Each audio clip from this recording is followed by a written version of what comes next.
And if I am found guilty, I will go to prison and rot there for all time. The International Criminal Court could order the arrest of former Philippine President Rodrigo Duterte within the year. Trillanes said a warrant of arrest could come very, very soon, citing what he called inside information. Tila ayaw talaga tigilan na maipakulong si Tatay Digong ng mga hunghang, mahalang na kaluluwa na nasa kapangyarihan ngayon. Ayaw talaga nilang tumigil kasi gustong-gusto nila ipakulong na. Grabe. Kaya nung sa Congress hearing nung na-interview si Tatay nung isang ni Brosas, sa tingin ko napuno na talaga si Tatay Digong dahil sa pabalik-balik na ICC. Hay nako. Kaya sabi niya doon, sige, sige, papuntahin na ngayon na, magpa-imbestiga ako kasi napuno na talaga siya. Of course, sino bang may gusto na pupunta yung ICC at magpa-imbestiga? Pero napuno na talaga si Tatay and alam niya in his case na wala silang laban. Kaya okay, go ahead, go through you, Brosas.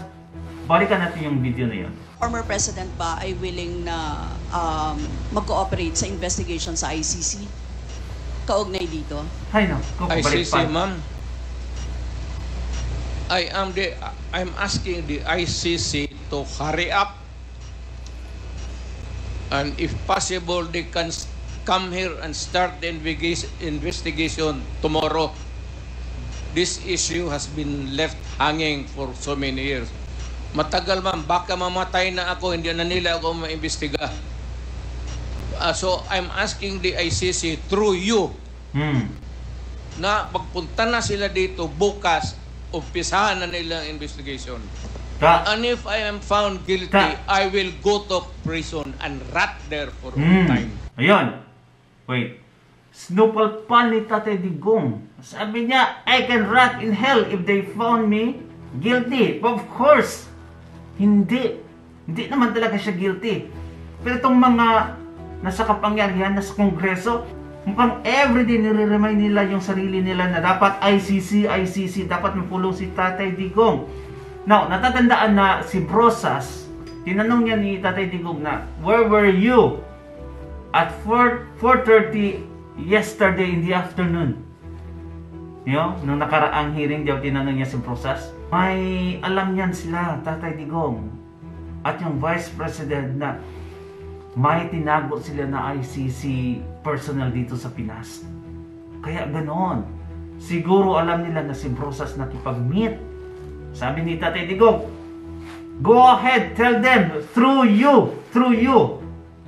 Diba? Kasi alam ni Tatay Digong na may connection si Brosas. Direct connection, ha? Kaya ICC talaga. Kaya go ahead. Punong-puno na si Tatay eh. Go ahead. If they found me guilty, then I will rot into the prison. International Criminal Court investigators were able to gather enough evidence against former President Rodrigo Duterte when they visited the country in December. This, according to a Philippine Daily Inquirer report citing former Senator Antonio Trillanes IV. In a message to the Inquirer, Trillanes said ICC investigators already have what they need as far as the principal accused are concerned.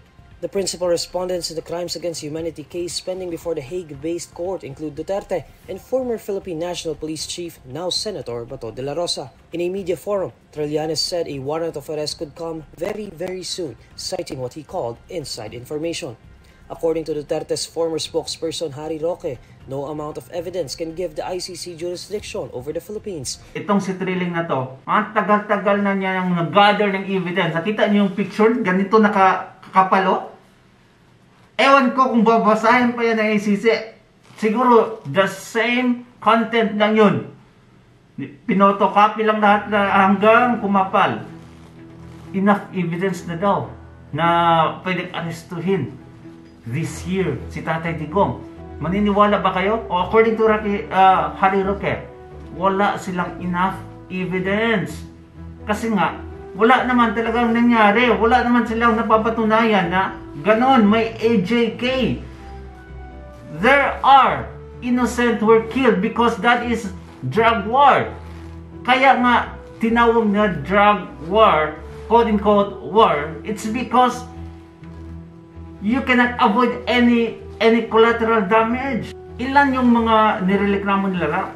Na siguro 5 or 4 na mga inosente na tinaniman daw ng droga. 4 ha? Or yun yung palaging binabrought out nila sa Senate, sa Congress hearing. Ilan yung mga sumurrender sa panahon ni Tatay Digong? Million! Of course, ni isang beses hindi nila na-mention yan. Ilang mga inosente ang naligtas ang buhay dahil sa drug war ni Tatay Digong. They cannot even mention that. Bakit? Libo-libo ha? Libo-libo ang na-rehabilitate sa panahon ni Tatay Digong. Just 100 days nung nanalo si Tatay Digong. There were already like millions na nag-surrender. Balik nyo yung Congress, Senate hearing or something like that. Never nila na-mention yet that. Dinamay pa talaga yung mga parents na namatay na, ito, kayo dito, magtistigo kayo na talaga may AJK nangyari. Yung CHR, pag may criminal na matay, hindi mo maintindihan yung mentality nila.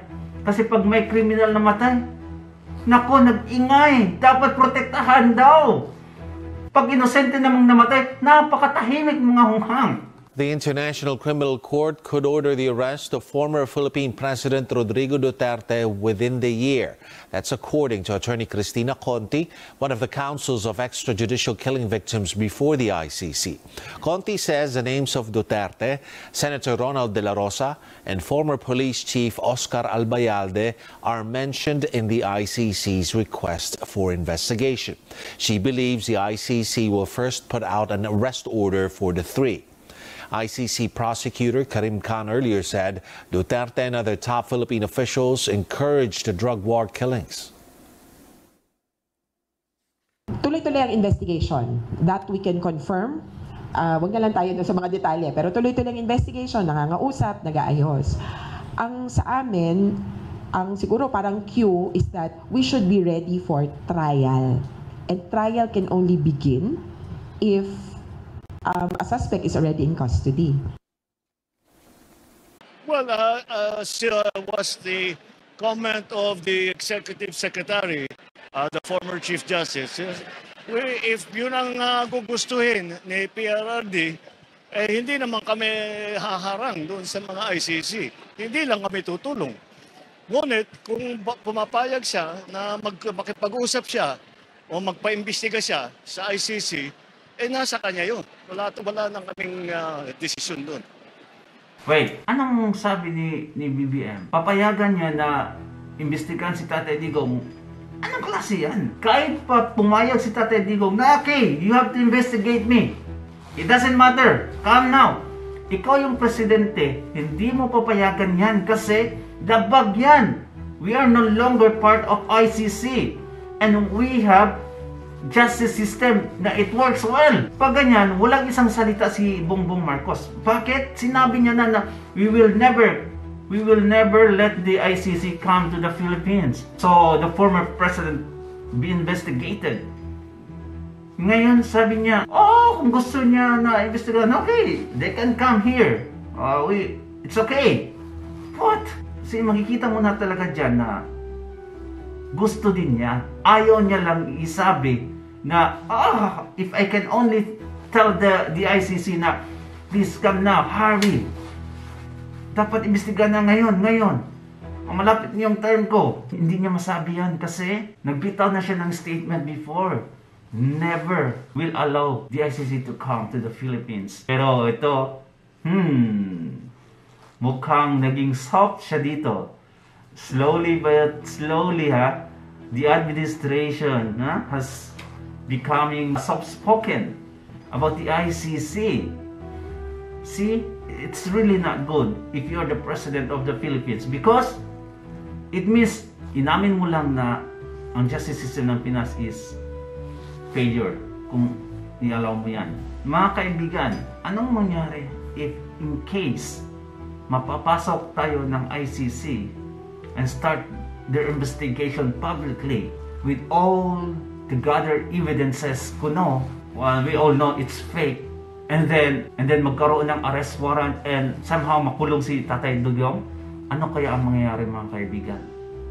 Ano kaya mangyayari sa ating mga kapatiran ng Muslim? They already expressed their support. Whatever the former president wants them to do, they will do it. Kaya nakakatakot. If they pursue their case, it's going to be bloody in the Philippines. Alam naman natin, majority of us, that grabe yung ginawa ni Tatay Digong sa bansa. Sa tingin nyo guys, ano? Comment down below, anong mangyayari? Bye-bye. Alaikum salam. Assalamualaikum warahmatullahi ta'ala, Tatay. Magandang gabi. Tatay, ang tanong ko po, bakit nung presidente ka, hanggang ngayon, ikaw pa rin ang hanap-hanap na mamamayang Pilipino? Lalo po sa mga kamag-anak mo sa Bangsamoro. Kahit ngayon, naghihintay sila kung ano yung iutos mo, gagawin po namin na taga Bangsamoro. Kung may utos ka para lang sa bayan, gagawin po namin, Tatay Digong. Mahal ka namin, Tatay Digong. Mabuhay ka. Alam mo bakit? Kasi ang lula ko maranaw.